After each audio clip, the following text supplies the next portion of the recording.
What's up, soldiers? In this video today, we're going to break down exactly how you need to train all the cardio zones for strongman for peak performance. So what we're going to do is break down zones 1, 2, 3, 4, and 5 and explain why you cannot just do high intensity only training. You need to cover all your bases so you can have the best engine and the best performance possible. So before we get started, please do me a favor, hit the like button and click subscribe to the channel to get more content on all things getting swole in the mind, body, and soul. So cardio for strongman. This is an area that a lot of people do not pay close enough attention to. Even if they have some cardio in their routine, it is not as calculated of an approach as it should be.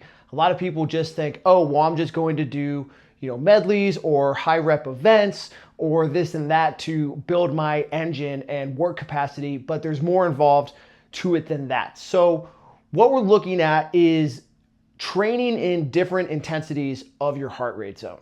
And what this does is build your multiple energy pathways. You have to have a balance between your aerobic, oxidative, and your ATP glycolytic systems because they all work together at the same time. Even if you're in, primarily the deep end of one, the other two are still in play. So we want to make sure all of them are as strong as possible because they support each other, and a higher aerobic base will give you a higher anaerobic or muscular output. So when we're looking at level 1, zone 1, we're gonna think of this as 50 to 60% of your max heart rate. Now your max heart rate is calculated in the number 220 minus your age, okay? So if you were 30 years old, your max heart rate for basing this stuff is 190. Now this is stuff you can use some metrics to gauge and feel out what this zone is supposed to feel like, but it does not work as good as actually having a heart rate monitor or an Apple Watch. I have a Whoop strap that does okay for me. But for zone 1, 50 to 60% of your max intensity. So this should be pretty easy, right? If your max heart rate was 190, that means somewhere around 95 to 110 beats per minute. It needs to be very easy, something you could talk. So for example, I could be walking around, on a treadmill or biking very lightly and still talking at this pace. That's what zone 1 is. Now this is something you really want to do daily. This is your day in, day out active recovery protocols. This is where your 10,000 steps come in. That's why that's an idea and number that is pushed, is because it actually is training and helping your system in different ways. So what does it do? It flushes waste and oxidative stress. When we are training and going through our lives, even doing things such as eating, we're accumulating stress and waste buildup in our body. But the goal of training and growing and getting bigger and stronger is to create that damage and then clear the waste products and build back up stronger. So this is something that the zone 1 area does by improving your circulation, your blood flow, draining your lymph nodes, improving your lymphatic system flow. It raises your HRV. HRV is your heart rate variability. And what that is basically it's just your ability to state shift. All right, so heart rate variability measures the time between individual heartbeats. So if you have 60 beats per minute, it's not exactly 1 second in between beats. There's a variability between that.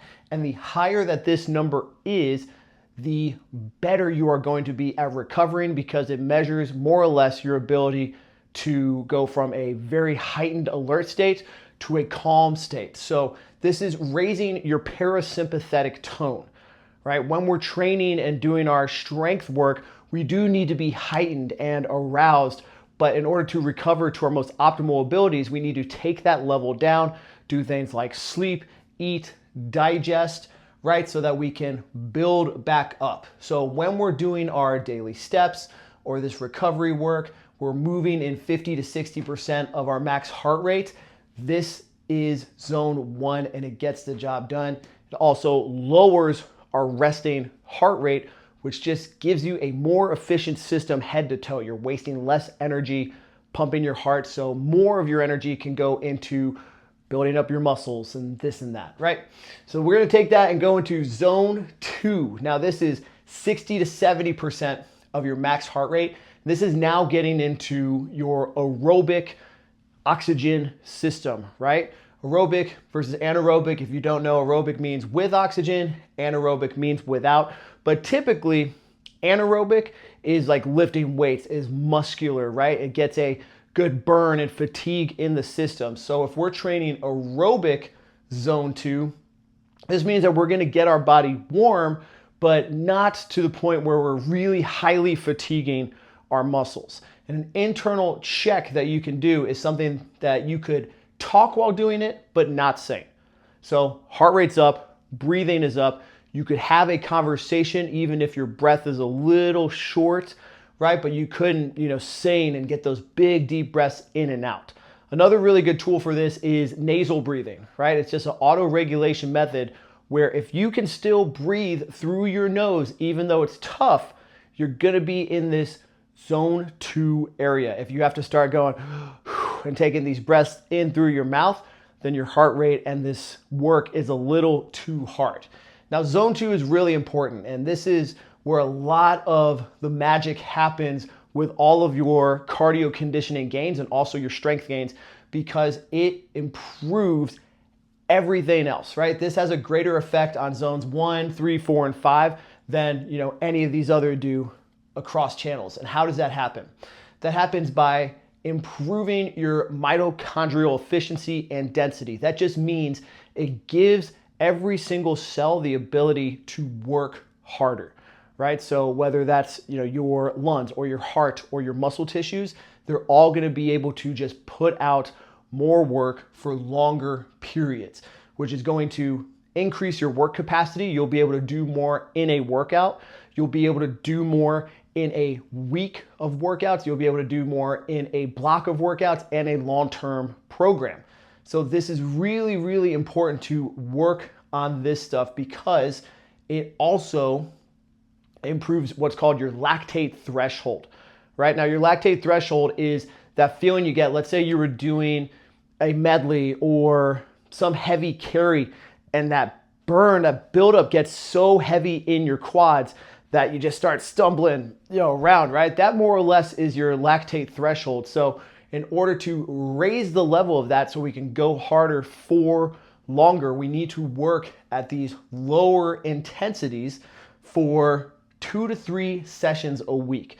Now, what's very important to know is this does take a little bit of time in order to really build adaptations. You can't just do this for a couple weeks and then expect it to stick around. You actually should be looking at implementing this 2 to 3 times a week in sessions of anywhere from 20 on the low end to 45, 60 on the high end minutes for 12 weeks minimum. And then the longer you can do that, the more gains you're going to get. So what you'll notice if you start to do this is that it just gets easier, meaning that you're gonna have to push harder to stay in this zone 2. So your foundation and your baseline is all a little higher, which means your peak stays the same. It's just supported and gets higher, everything, right? So when we're then moving up into zones like zone 3, which is now 70 to 80% of your heart rate, you have more efficiency to push into 60 to 90 second hard efforts, right? Zone 3 is now kind of what we're thinking of, strongman medleys or, things in a pace and a time frame where we're getting into our muscles. So kind of big separator as we go from zone 2 to zone 3 is, again, this is your body and muscles are warm, but not burning out and fatiguing. This is where your muscles start to burn and fatigue a little bit. But what we want to use zone 3 at is something to learn how to pace ourselves, right? And when we do this, again, what we're looking to do is slowly elevate our baseline all the time. So if you were doing something that, let's say the Echo bike, and you were looking at your RPMs, your cadence, your revolutions per minute, and it was at 65, just for an example, over time we'd want to get to 67, 68, 69 and start elevating our pace while maintaining the integrity of this heart rate zone, which will transfer to our medleys, which means we'll be able to move faster with sandbags or yokes or farmers in that time domain, right? But this happens in this 70 to 80% window. Now, a lot of these have overlap, right? So we're gonna increase our pace. We're gonna have higher levels of endurance, especially in that shorter 60 to 90 second domain. But this will also now, at these harder intensities, give us composure and a pain tolerance, because this is where it should start to stink, right? You know, zone 2 and zone 1 really are boring, plain and simple. So what you might want to do on some of these things is throw in your headphones, listen to your favorite music, listen to podcasts, or even watch a movie or something like that to help pass the time. But this is where you need to turn on and engage a little bit more, because it should start to burn and hurt a little bit near the end, but not super hard yet, because that's when we get into zones 4 and zone 5.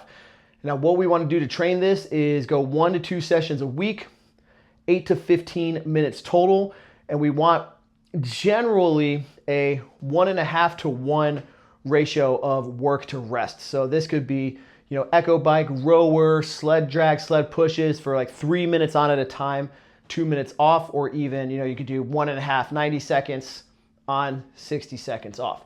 But it's honoring this time domain. So as we keep moving along here through our higher intensities, right, we're building our performance and conditioning pyramid. Think about how you might want to work in these different things throughout your week. So this is a daily thing we're looking to do with our zone 1. Zone 2 is a 2 to 3 times per week. Zone 3 is a 1 to 2 times per week.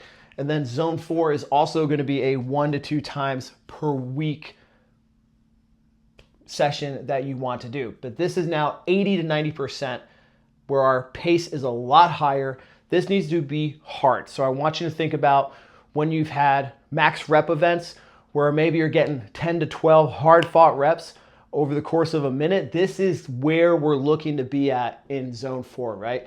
Cardio machines are really good at this, but you can do, you know, your implements, your sandbags, your yokes, your farmers in this time domain, right?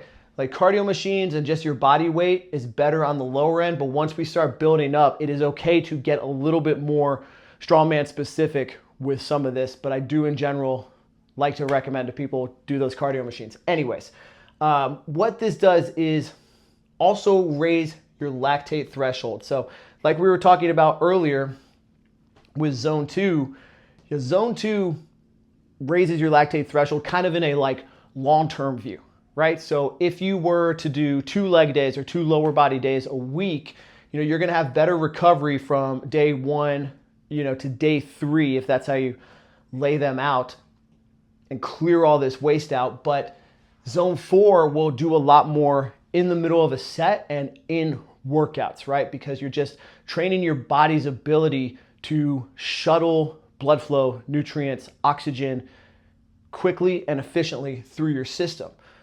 So that's really, really important. Obviously, you don't want to just gas out when you're 40 seconds into a medley if you have 60 seconds to go, you know? Now, this is where mental toughness really picks up, right? Sessions are going to be a little shorter. They're going to be, you know, 6 to 12 minutes with 2 to 4 intervals of about 60 seconds. You know, when you're first getting started, I would recommend to start a little lower, maybe like 30, 40 seconds, and then work your way up, or just start with a, you know, generally lighter pace until you are able to push in your 80, 90% for 60 seconds. But just know, like, this should suck. There's no two ways about it.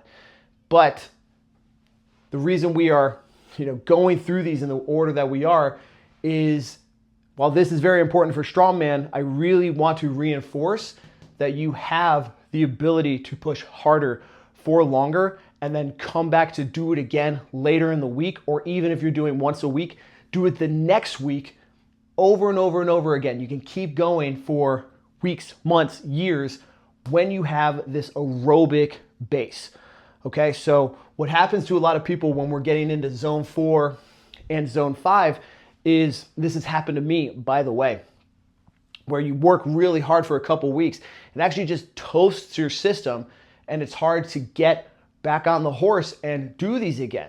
And as you know, the real gains of any program, of anything you're doing, happen over time and consistency. So if we're not doing our aerobic training and only focusing on these high ends, you're going to face some level of burnout where you won't be able to truly progress, truly make adaptations, and get the gains that you're desiring. So that gets even more true when we go into zone 5, which is 90% or more of your max heart rate. This is a maximal effort, true as hard as you can go, sprint type effort. So what this does is it just raises, your overall top gear. Now this is where we see, again, an overlap in how these things benefit each other, is when you have a higher top gear, everything under that becomes a lot more efficient. So let's say, for example, right, let's just put it in the terms of like horsepower, right? For a random number, horsepower is 1,000, right? And then you're able to raise that to 1,200, then your cruising pace is going to raise up with that too. Let's say, just for, terms or whatever, and making up, if your top speed was 1,000 and then you want to go at 80% for a 60-second medley, that's an 800 medley pace. But if it's now 1,200 for your top speed, then your medley pace is now a 900, okay? Because it's just kind of working across the percentages of what our body is able to push out. So it's really important to get some hard effort. And this is one thing where it just flat out stinks. And where a lot of people fail on this is 2 areas. One, they just don't push hard enough. I mean, this should be something where you are gasping and sucking for air. Even though it's only 10 to 15 second rounds, you need to be absolutely fighting for it. And then 2, the other area where people fail or don't do this correctly is they don't recover well enough. This is where, again, these lower intensity zones come in. When we improve our recovery all around, all of the time, for not just in between sessions, but in between weeks, in between months, over years, then we're able to keep doing hard efforts over and over and over again. This is where it's going to start to really tax your nervous system, because it is just all power, right? So really be careful. This is something for recommendation. One session, something 8 to 12 minutes, maybe 5 to 6 rounds of 15 seconds or less on your intervals, right? But that would mean also that if you're doing this, that your rests are going to be 90 seconds, 2 minutes, 3 minutes, even if that's what you need in order to repeat these very top end efforts. Now, one truth about zone 5 is that if you're going over 15 seconds, if you have the ability to, what you think is sprint or push as hard as you can more than 15 seconds, I have bad news for you. That is not the hardest that you can go. This is something, true sprint type effort. If you can go more than 15 seconds, that is not your true 100% sprint. So just remember that. Now, one thing that's really important in Strongman is coordination and pace. So when we spend more time in this full-blown red line, right, we'll be more comfortable to push it and maintain technique and focus in a competition scenario where you might be redlining a little bit. So there's a lot of mental benefits to all of these areas. It's not just physical, right? I mean, of course, mental and physical are always tied together. If you listen to anything I talk about, you know that I'm a big believer and proponent of understanding and believing that. So when we're thinking about how we would break down all of this throughout the entire week, Zone 1 is a daily task. Zone 2 is 2 to 3 times per week. And this is important. You'd want to do this on either your off days or after a session. And that's also true with zones 3, 4, 5. Zone 5 fits in really well after sessions. And really what I just want you to know is don't do these things before, because once we get into zones 3 and beyond, it's anaerobic. So that means it's affecting more of your muscles than zone 1 and zone 2. So our goal, A1, is still strength and power output, which comes from our strength training. And then this is just, the opposite side of the spectrum. This is the, yin to the yang, that's complementing and piecing it all together. So make sure that you're prioritizing your strength and finding ways to do these on either off days appropriately or after your sessions. But just think carefully as you're planning this out. Everybody's program is a little bit different, but you wouldn't really want to do intense zone 4 or zone 5 on an off day if it was the day before a heavy leg and event day. You want to be pretty fresh for that. But if you have, like me, 3 training sessions per week, then maybe you do it at the back end after a heavy event and lower body day. Because for me, sometimes then I get 2 days of recovery before my next strength workouts. So that's how we would piece this all together. And it's really important that you do all of these things. If you want to be your best, you cannot really skip out on any one thing or another. So hope you learned something today. I hope you're able to implement this. And most importantly, remember a long-term view on these sort of things. You can't just do this for a couple weeks at a time and boom, you've got it. It's just not that simple, unfortunately. So remember the long term. If you want to learn more and get stronger, join my free private strongman community at clubstrongman.com, where we've got training programs, technique tutorials, conditioning programs, and all sorts of fun stuff to help you be your best, strongest self. So thank you for watching. Have a championship day.